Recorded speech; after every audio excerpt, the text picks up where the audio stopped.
NEET exam में धांधली के विरोध में छात्रों का आंदोलन लगातार जारी है। स्टूडेंट्स नीट की परीक्षा को रद्द करने की मांग कर रहे हैं।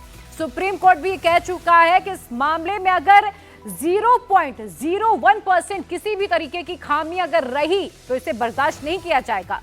ग्रेस मार्क्स को पहले हटाया जा चुका है, लेकिन इस मामले में रोजाना नए नए खुलासे हो रहे हैं। आज मैं आपको नीट एग्जाम में जो बड़े खुलासे हुए हैं उसके बारे में विस्तार से बताऊंगी। आपको इस खुलासे से जुड़े एक एक तथ्य आपके सामने रखूंगी और साथ ही ये भी मैं आपको बताऊंगी कि पेपर लीक की जांच अब तक कहां पहुंची है। लेकिन उससे पहले आपको नीट एग्जाम विवाद से जुड़ी 3 बड़ा अपडेट दे देती हूं। पहला अपडेट तो यह है कि पटना में जो पेपर लीक हुआ था उसका मंत्री कनेक्शन सामने आ गया है। यह मंत्री कौन है और उसका कनेक्शन कैसे सामने आया, आपको यह भी बताऊंगी। दूसरा बड़ा अपडेट जान लीजिए, वो ये है कि कांग्रेस महासचिव प्रियंका गांधी वाड्रा ने नीट एग्जाम में गड़बड़ी को लेकर जो दावा किया था वो गलत निकला।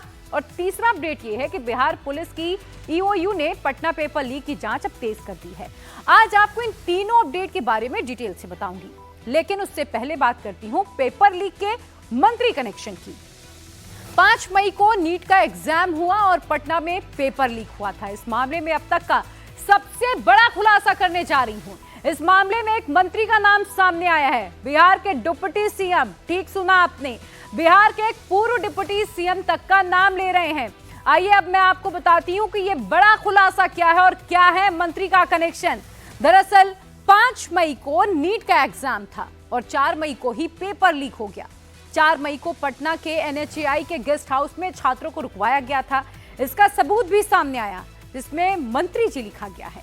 यही वो सरकारी सबूत है। ये एनएचएआई के गेस्ट एंट्री रजिस्टर का ये वही पेज है जिस पर 4 मई का जिक्र है।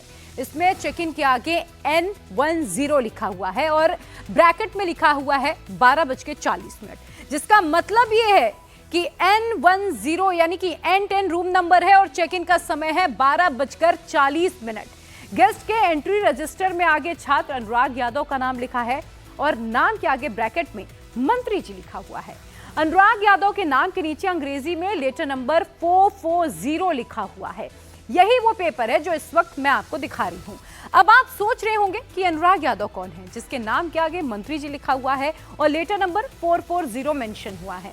तो आपको बता दूं कि अनुराग यादव नीट एग्जाम का परीक्षार्थी है जो अपनी मां के साथ 4 मई 2024 को 12:40 पर नाई के गेस्ट हाउस आया था। यह अनुराग यादव आरोपी सिकंदर यादवेंदु का रिश्तेदार है। सिकंदर यादवेंद के साले का बेटा है। पेपर लीक मामले में पुलिस गिरफ्तार कर चुकी है। सिकंदर यादवेंद ने पुलिस की पूछताछ में बताया कि उसने ही एनएचएआई के गेस्ट हाउस में अनुराग यादव को ठहरने की व्यवस्था की। लेकिन जब इंडिया टीवी की टीम ने गेस्ट एंट्री रजिस्टर की जांच की तो ये बात सामने आई कि इसमें अनुराग यादव के नाम के आगे ब्रैकेट में मंत्री जी लिखा हुआ है।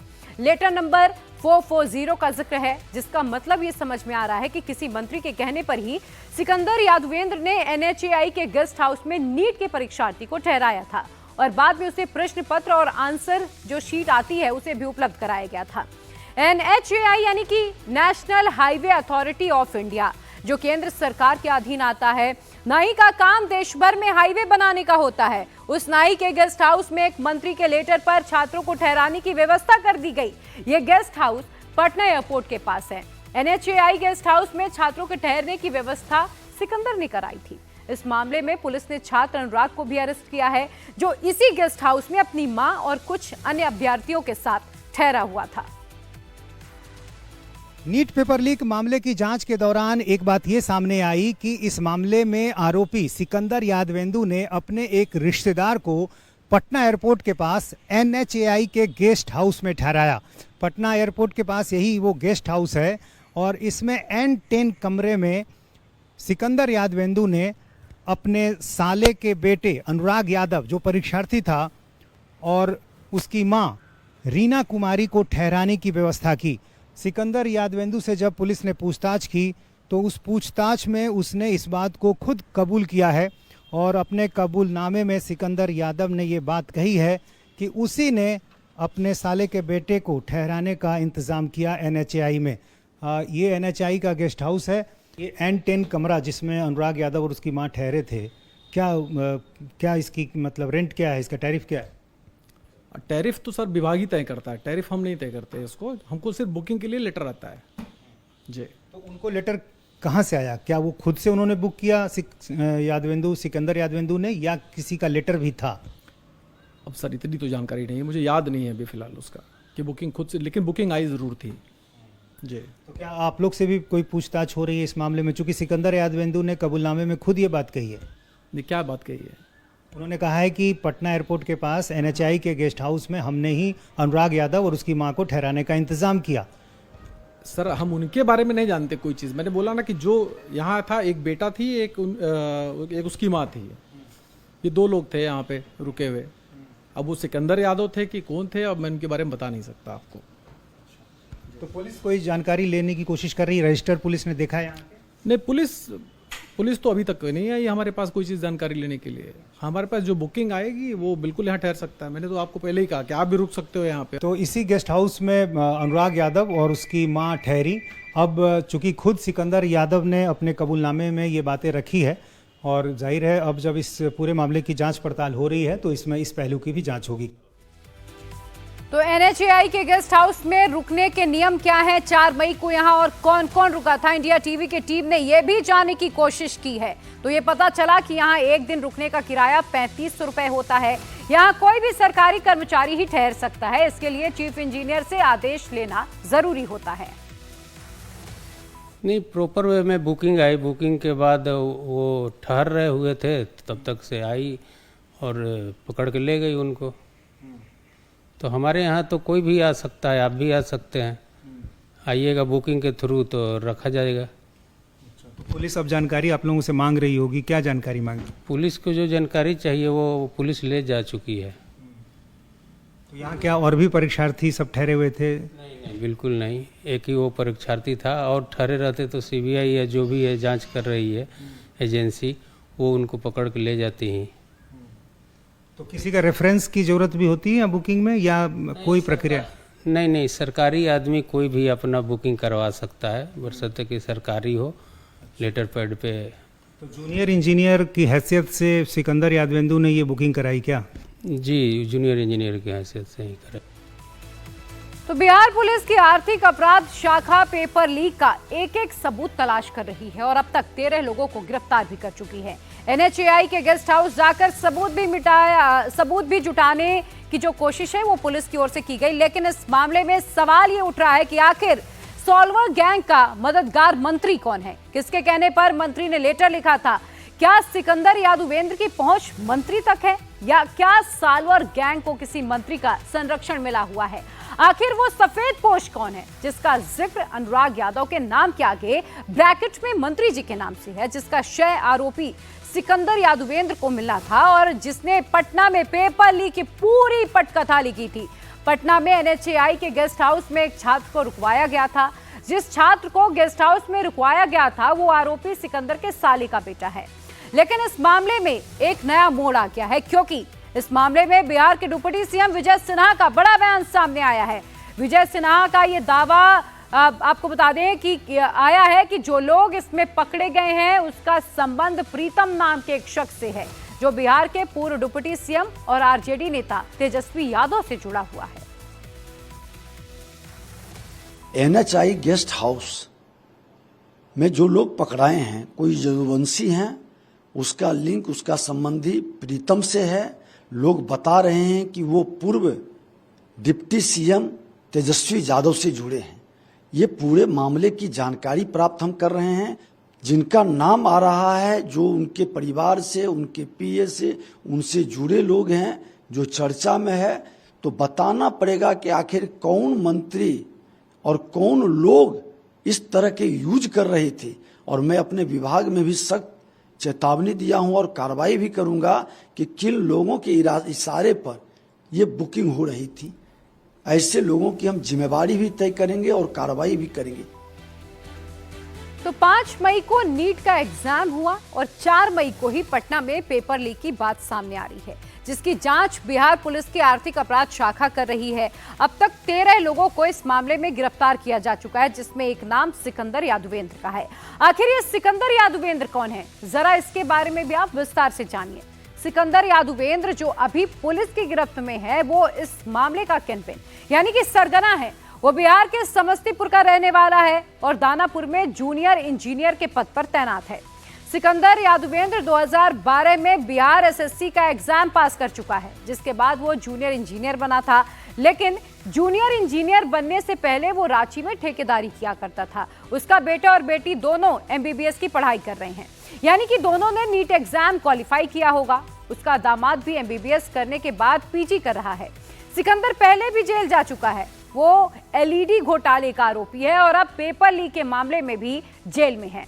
नीट पेपर लीक मामले में ईओयू लगातार कार्रवाई कर रही है। वो सॉल्वर गैंग के जड़ तक पहुंचने की कोशिश कर रही है। इस सिलसिले में ईओयू ने आज पूछताछ के लिए नीट एग्जाम देने वाले उन छात्रों को बुलाया जिसका रोल कोड अपराधियों के पास से मिले थे। ऐसे कुल 11 छात्र थे जिनका रोल कोड सॉल्वर गैंग के मेंबर्स के पास था, जिसके बाद पुलिस ने इन सभी परीक्षार्थियों का रोल कोड एनटीए से शेयर किया और उसकी पूरी डिटेल की मांग की है। एनटीए ने भी छात्रों की पूरी डिटेल ईओयू को दे दी है, जिसके बाद ईओयू ने उन छात्रों को समन भेजा और पूछताछ के लिए बुलाया है। अब एनटीए ये जानने की कोशिश कर रही है कि आखिर इन छात्रों के रोल कोड सॉल्वर गैंग के पास कैसे पहुंचे, कैसे थे, क्या सॉल्वर गैंग ने इनसे भी पैसे लिए थे, क्या इन्हें भी पेपर मुहैया कराए गए थे। ये तमाम सवाल हैं। एक तरफ जहां नीट के पेपर लीक की जांच हो रही है तो दूसरी तरफ एनटीए को बड़ी राहत मिली है। एनटीए पर जो ओएमआर शीट फाड़ने का आरोप लग रहा था उसमें क्लीन चिट मिल गई है और ये क्लीन चिट इलाहाबाद हाईकोर्ट की ओर से दी गई है। दरअसल लखनऊ की रहने वाली आयुषी पटेल नाम की एक छात्रा ने एनटीए पर गंभीर आरोप लगाए थे। आयुषी पटेल ने यह दावा किया था कि उसके ओएमआर शीट को एनटीए ने फाड़ दिया है। उसने यह भी दावा किया था कि उसके 715 मार्क्स थे, जबकि स्कोर कार्ड में 355 मार्क्स ही लिखे गए थे। इसे लेकर आयुषी पटेल ने इलाहाबाद हाईकोर्ट में एनटीए के खिलाफ भी याचिका दाखिल की थी, लेकिन एनटीए को यहां पर क्लीन चिट मिल गई। उसकी सच्चाई सामने आ गई है। इलाहाबाद कोर्ट ने आयुषी पटेल की याचिका को खारिज कर दिया। हाईकोर्ट ने सुनवाई के दौरान ये माना कि याचिकाकर्ता आयुषी पटेल की ओर से जो सबूत पेश किए गए थे वो झूठे थे। फर्जी दस्तावेज के सहारे एनटीए पर झूठे आरोप लगाए गए। इस मामले में एनटीए को क्लीन चिट देते हुए हाईकोर्ट ने यह भी कहा कि अगर एनटीए ये चाहती तो वो इस मामले में आयुषी पर कार्रवाई भी कर सकती है। मतलब ये हुआ कि जब एनटीए को ये छूट मिल गई है कि वो आयुषी पटेल के खिलाफ एक्शन ले, क्योंकि आयुषी के आरोपों से एनटीए की खूब बदनामी हुई है। दरअसल आयुषी पटेल के आरोपों को समय और बल मिल गया जब कांग्रेस महासचिव प्रियंका गांधी वाड्रा ने आयुषी के वीडियो को शेयर कर दिया था। प्रियंका गांधी ने 10 जून को सोशल मीडिया प्लेटफॉर्म एक्स पर वीडियो को शेयर करते हुए सरकार पर गंभीर सवाल उठाए थे। प्रियंका गांधी ने लिखा था कि साल दर साल इन परीक्षाओं में पेपर लीक, रिजल्ट से जुड़ी गड़बड़ियां सामने आई हैं। क्या परीक्षा कराने वाली एजेंसियों की जवाबदेही तय नहीं होनी चाहिए? क्या सरकार को लापरवाही वाला रवैया छोड़कर परीक्षा प्रणाली पर गंभीरता से विचार नहीं करना चाहिए? अब जब इलाहाबाद हाईकोर्ट ने आयुषी पटेल के दावे को खारिज कर दिया है तो प्रियंका गांधी पर भी सवाल उठने लगे। बीजेपी ने प्रियंका गांधी पर पलटवार किया है। बीजेपी ने यह पूछा कि क्या इस मामले में प्रियंका गांधी वाड्रा को माफी नहीं मांगनी चाहिए? झूठ बोलना कांग्रेस पार्टी की फितरत बन चुकी है। दोनों राहुल गांधी और प्रियंका वाड्रा ये झूठ में पीएचडी कर चुके हैं और एक और झूठ जिसका पर्दाफाश आज हो चुका है। हाईकोर्ट के द्वारा कहा गया एनटीए को और बाकी एजेंसीज को कि इनके खिलाफ कार्रवाई की जाए। उनकी ओएमआर शीट फटी नहीं थी। उनके मार्क्स जो थे, जो उनको लग रहे थे कम दिए थे, वैसा कुछ नहीं था। उनके सारे क्लेम्स फर्जी थे, फेक थे। इनके वीडियो को प्रियंका वाड्रा ने शेयर। कोई व्यक्ति अगर कोई सोशल मीडिया पे कुछ लिख देता है तो कांग्रेस की सरकारें उस पर एफआईआर कर देती है और यहां पर प्रियंका वाड्रा ने इतना बड़ा झूठ फैलाया, उनके ऊपर क्या कार्रवाई होगी? और ये कब तक झूठ और फरेब के नाम पर कांग्रेस पार्टी कुछ वोट पाने के लिए देश में आग लगाती रहेगी? क्या इस पर कार्रवाई नहीं होनी चाहिए? और दूसरी बात, क्या प्रियंका वाड्रा अब जबकि हाईकोर्ट से आ चुका है कि आयुषी पटेल के सारे दावे झूठे थे, उस पर क्या सार्वजनिक रूप से माफी मांगेंगी, हाँ या ना? तो एआईएमआईएम चीफ ओवैसी ने भी मोदी सरकार पर अटैक किया। ओवैसी ने एनटीए चीफ को संघ का आदमी बता दिया। सुनिए। हर बोर्ड एग्जाम से पहले नरेंद्र मोदी आ जाते टीवी के ऊपर, बच्चों को जमा करते और बच्चों को क्या एडवाइस देते, आप एग्जाम वॉरियर है, अरे कौन से एग्जाम के वॉरियर है मोदी जी? असल जंग तो आपने बच्चों पे छेड़ दी अपनी तरफ से, इनके मुस्तकबिल को आपने बर्बाद कर दिया, इनके माँ बाप के ख्वाबों को मोदी ने चुकनाचूर कर दिया। अरे कुछ तो शर्म रखो बीजेपी वालों। 24 लाख बच्चे और आप बोल रहे हैं खाली 1500 का हम री एग्जाम कराएंगे, वो ग्रेस मार्क्स ले लेंगे। अरे पूरा री एग्जाम होना चाहिए। एनटीए बकवास है, उसका जो हेड है वो आरएसएस का संगी है मध्य प्रदेश का। इन लोगों को मतलब ही नहीं है। ये संघियों को क्या मालूम मेडिसिन क्या होता, टेक्निकल क्या होता, जो खुद उनके ताल्लुक रखने वाले जो सेवक है, जो मुल्क के वजीर आजम बन गए, वो खुद बोले कि भाइयों बहनों मुझे लगता है कि मैं अपनी मां की कोख से पैदा नहीं हुआ। आप बताइए इन बच्चों का क्या होगा।